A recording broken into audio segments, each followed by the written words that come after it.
Channel আনন্দে স্বাগতম। এই মুহূর্তের গুরুত্বপূর্ণ খবর হলো 2 অক্টোবর 2024 পলতার তিলোত্তমা চত্বরে মহালয়ার ভোর দখল কর্মসূচি পালন করল পলতার নাগরিক বৃন্দ।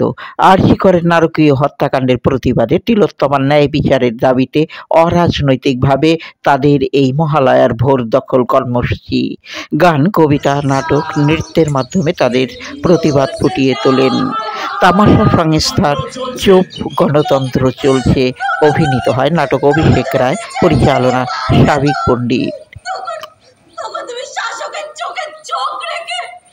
প্রশ্ন করতে পারবে তো, বিচার চাইতে পারবে তো, প্রশ্ন করতে পারবে তো, বিচার চাইতে পারবে তো, প্রশ্ন করতে পারবে তো, বিচার চাইতে পারবে তো, প্রশ্ন করতে পারবে তো, বিচার চাইতে পারবে তো, প্রশ্ন করতে পারবে তো, বিচার চাইতে পারবে তো, প্রশ্ন করতে পারবে তো, বিচার চাইতে পারবে তো, প্রশ্ন করতে পারবে তো, বিচার চাইতে পারবে তো, প্রশ্ন করতে পারবে তো, বিচার চাইতে পারবে তো।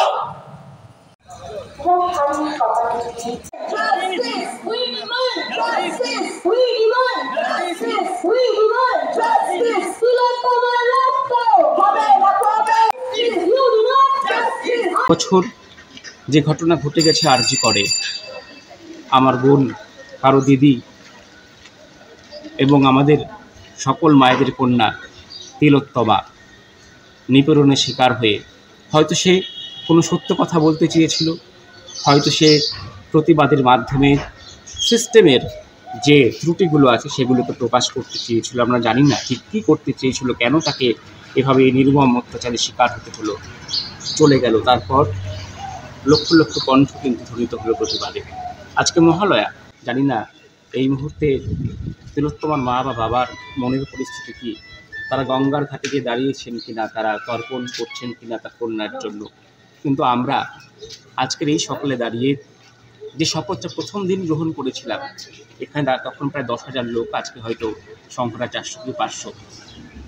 আমরা কথা বলতে চাই যে প্রথমের সেই প্রতিবাদের যে বিশ্বাস এবং যে তীব্রতা ছিল, আজও কিন্তু একটুও কমেনি। দেখুন, আমরা আশাবাদী, আমরা অবশ্যই আশাবাদী বিচারের প্রতি, আর সেই আশায় বুক বেঁধেই কিন্তু আমরা প্রতিবাদ আমাদের জারি রেখেছি। আমরা জানি যে নীরবে নিভৃতে কাঁদে বিচারের বাণী, কিন্তু এক্ষেত্রে হবে না। এটা আমরা একদম দৃঢ় সংকল্প। আমাদের প্রতিবাদী কণ্ঠ আদালতে ধ্বনিত হবে, বিচারকদের কর্ণে গিয়ে পৌঁছাবে, আর তিলোত্তমা সুবিচার পাবে। সমস্ত নির্যাতিতা নারীর হয়ে আমাদের এই লড়াই, আর তিলোত্তমার এই সুবিচার তাদের প্রতিও সুবিচার হবে, এটা আমরা একদম আত্মবিশ্বাসী। আমরা প্রচণ্ড আশা রাখি আমরা সর্বোচ্চ ন্যায়ালয় দত্তের কাছে।